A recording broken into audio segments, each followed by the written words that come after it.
बिस्मिल्लाहिर्रहमानिर्रहीम। अस्सलाम वालेकुम डियर स्टूडेंट्स। सेकंड ईयर का चैप्टर नंबर 15 हमने शुरू किया है और आज उसका सेकंड लेक्चर डिस्कस करने जा रहे हैं, दैट इज ऑस्मो रेगुलेशन। हमने लास्ट लेक्चर में डिस्कस किया था कि ऑस्मो रेगुलेशन एक ऐसा प्रोसेस है जिसमें कोई भी जानदार अपनी बॉडी के अंदर सल्यूट और वाटर को मेंटेन रखता है। यानी कि osmoregulation is a process to maintain और osmoregulate water and solutes. तो ऐसा प्रोसेस जिसमें कोई भी जानदार अपनी बॉडी में वाटर और सल्यूट को मेंटेन रखे, उसको हम ऑस्मो रेगुलेशन का नाम देते हैं। ऑस्मो रेगुलेशन प्लांट्स में डिस्कस करने से पहले हम चंद एक जनरल पॉइंट्स यहाँ पे डिस्कस करेंगे कि वाटर का और सेल का with reference to osmoregulation क्या रिलेशन है। याद रखिएगा स्टूडेंट्स, वाटर सेल के अंदर कॉन्स्टेंटली मूव करता है, यानी कि सेल के अंदर भी जाता है, सेल से बाहर भी वाटर निकलता रहता है। लेकिन सेल के अंदर वाटर की मूवमेंट ये साल्ट की कंसंट्रेशन पे बेस करती है। अगर साल्ट सेल के अंदर ज्यादा है तो नो डाउट वहां पे वाटर पोटेंशियल कम होगा और वाटर सेल के अंदर मूव करेगा, और अगर सेल के सराउंडिंग में साल्ट ज्यादा हो तो सेल का वाटर बाहर आ जाता है। अगर सेल के अंदर और सेल के बाहर वाटर की कंसंट्रेशन और साल्ट की कंसंट्रेशन सेल के अंदर और सेल के बाहर सेम होगी तो वाटर का फ्लो भी कांस्टेंट रहेगा, और आप ये कह सकते हैं कि उसका जो फ्लो है वो सेम रहेगा। जितना वाटर सेल के अंदर जाएगा उतना ही वाटर सेल से बाहर भी आएगा। यानी वाटर का फ्लो रहता ही है, चाहे वो कांस्टेंट लेवल पे हो चाहे वो कम या ज्यादा हो, लेकिन वाटर का फ्लो रहता है। लेकिन वाटर की क्वांटिटी सेल के अंदर कितनी होनी है, कम होनी है या ज्यादा होनी है, ये डिसाइड करेगा सल्यूट कंसंट्रेशन या साल्ट की कंसंट्रेशन। तो आइए इस रेफरेंस से तीन तरह के मीडियम पाए जाते हैं आउटसाइड द सेल, यानी कि with reference to salt concentration there are three different kinds of environment. The first one that is hypotonic, second that is hypertonic and the third one that is isotonic. Dear students, ये जो tonic का word है ये actually relate करता है with salt concentration, और hypo mean low, hyper mean ज्यादा और आइसो मीन सेम। तो ये देखते हैं, हाइपोटोनिक एनवायरनमेंट ऐसा एनवायरनमेंट है where there is a low salt concentration.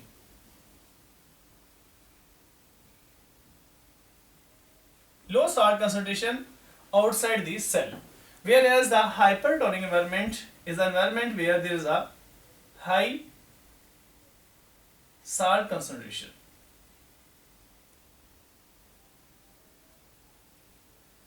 In case of isotonic, ये एक ऐसा environment है where there is a same salt concentration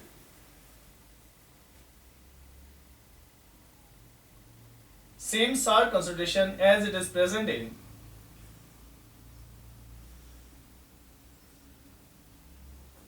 as in cell.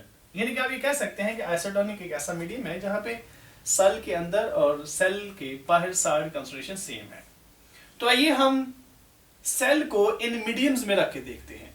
Suppose that यहाँ पे हम एक ये बीकर बनाते हैं, मतलब ये एक हमने ऐसा एनवायरनमेंट दिया सेल को जिसमें साल्ट की कंसंट्रेशन कम है। मीन्स दैट ये एक आपके सामने बीकर है और इस बीकर में हम ये वाटर ले लिया। इस वाटर के अंदर हम चंद एक ये साल्ट शो कर लेते हैं, ये साल्ट है, और यहाँ पे हमने एक सेल रख दिया। ये एक सेल फर्ज करें, नॉर्मल सेल हमने यहाँ पे रखा। अब हमने कहा है कि ये एक ऐसा मीडियम है जिसमें साल्ट की कंसंट्रेशन कम है। कम कितनी कम?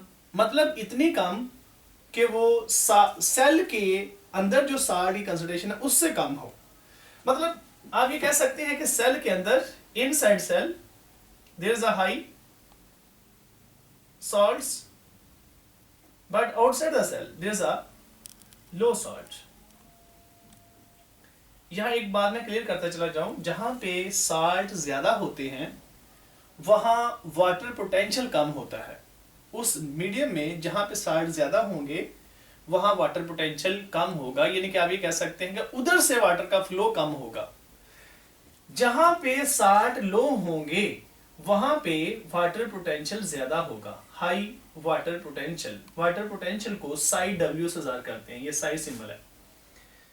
तो यहां पे साल्ट कम है, वाटर पोटेंशियल यहां पे ज्यादा है, यानी कि यहां से वाटर का बहाव ज्यादा होगा किसी दूसरी डायरेक्शन की तरफ।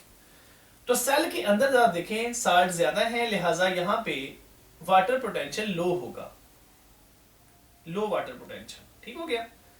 अब एक प्रोसेस है ऑस्मोसिस, जिसमें ऑस्मोसिस क्या है, जिसमें वाटर का फ्लो हाई वाटर पोटेंशियल से लो वाटर पोटेंशियल की तरफ होता है। यानी कि हम लिख सकते हैं ऑस्मोसिस इज इक्वल टू,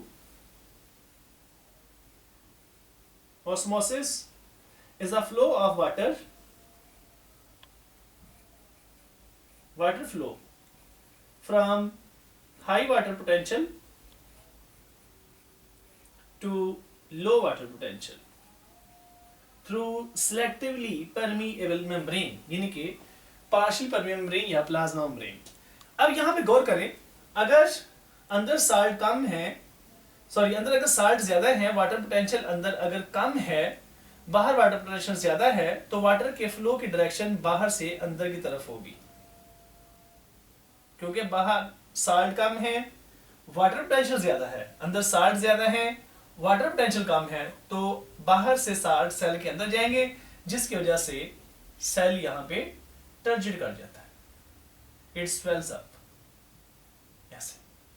तो सेल यहां पे टर्जिड हो जाता है, यानी कि आप ये कह सकते हैं कि सेल इस मीडियम में रखेंगे तो वो स्वेल कर जाएगा। और इस प्रोसेस को हम कहते हैं डी प्लाज्मोलाइसिस। इस प्रोसेस को एक नाम देते हैं बाकायदा तौर पर, क्या नाम देंगे, ये डी प्लाज्मोलाइसिस। और इस ऑस्मोसिस को हम नाम दे सकते हैं एंडोस्मोसिस। एंडोस्मोसिस क्या है, the flow of water into the cell from outside, यानी कि सेल के बाहर से सेल के अंदर पानी का जाना, that is called as endosmosis. ये एंडोस्मोसिस की वजह से हुआ, सेल का जो प्रोटोप्लाज्म है वो स्वेल कर गया है, यानी कि सेल के साइटोप्लाज्म में पानी का इजाफा हुआ है। इस प्रोसेस को हम डी प्लाज्मोलाइसिस कहते हैं। ये डी प्लाज्मोलाइसिस हुई है। दूसरी तरफ हम जाते हैं हाइपरटोनिक में। हाइपर का मतलब है over, tonic mean salt concentration, यानी कि ऐसा मीडियम जहां पे साल्ट कंसंट्रेशन ज्यादा हो। यहां पे मीडियम के अंदर साल्ट कम थे। गौर कीजिएगा, यहां पे फर्ज करें हमने एक ये बीकर बना लिया, दिस इज अ बीकर, और यहां पे हम ये वाटर रख लेते हैं, और इस वाटर के अंदर हम शो करते हैं कि यहां पे साल्ट बहुत ज्यादा है, साल्ट की कंसंट्रेशन यहां पे ज्यादा है, ये there is a high salt concentration. अब हम इस मीडियम के अंदर एक नॉर्मल सेल रखेंगे, ठीक हो गया जी। अब जरा गौर करें, इस मीडियम में साल्ट ज्यादा है, और आपके जहन में एक बात फौरी तौर पर क्लिक करनी चाहिए कि अगर इसमें साल्ट ज्यादा है तो डेफिनेटली यहां पे लो वाटर पोटेंशियल है, यहां वाटर पोटेंशियल क्या होगा, कम होगा। क्यों कम है, आप कहेंगे यहां पे हाई साल्ट्स है, जहां पे साल्ट ज्यादा होते हैं उस डायरेक्शन से वहां से वाटर का फ्लो कम होता है। अब यहां पे मैं एक नॉर्मल सेल रखता हूं, ये एक नॉर्मल सेल है, ये एक नॉर्मल सेल है, मैंने जैसे ही यहां रखा, अब देखिए बाहर साल्ट ज्यादा है, किसकी निस्बत ज्यादा है, सेल की निस्बत ज्यादा है। आपको ये क्राइटेरिया पता होना चाहिए कि साल्ट ज्यादा है, किसके कंपैरिजन का आप कर रहे हैं। हम सेल के इनसाइड एनवायरनमेंट से कंपैरिजन कर रहे हैं, यहां पे साल्ट कम है, लो साल्ट, ज़ाहिर है जहां पे साल्ट कम है वहां वाटर पोटेंशियल डेफिनेटली ज्यादा होगा। अब इस सेल का वाटर बाहर आ जाता है, क्योंकि यहां साल्ट कम है, वाटर पोटेंशियल ज्यादा होगा। जब यहां से पानी बाहर आएगा तो सेल श्रिंक कर जाता है, ये तो सेल का प्रोटोप्लास्ट श्रिंक कर जाएगा, इसको कहते हैं प्लाज्मोलाइसिस। प्लाज्मोलाइसिस, और ये सेल से वाटर का बाहर जाना किस प्रोसेस के तहत जाता है, एक्सोस्मोसिस। यानी कि इसका मतलब ये हुआ कि ऑस्मोसिस दो तरह की है। अगर सेल के अंदर पानी जा रहा है तो एंडोस्मोसिस, अगर सेल के अंदर से पानी बाहर आ रहा है तो एक्सोस्मोसिस। ठीक हो गया, इसमें सेल श्रिंक कर गया। आइसोटोनिक क्या है? आइसोटोनिक ऐसा मीडियम है जिसमें हम देखते हैं कि ये एक फर्ज करें एक बीकर है, ये इसके अंदर हमने ये वाटर ले लिया और यहां हम एक सेल रखते हैं।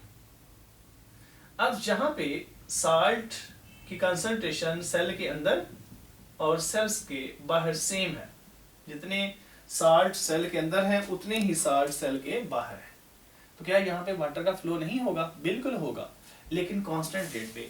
अगर सेल के अंदर वाटर के मॉलिक्यूल जा रहे हैं तो सेल के बाहर भी निकल रहे हैं, इनकी flow of water same as मतलब as the water flow into the cell, like the same direction in the same quantity water flow outside from cell।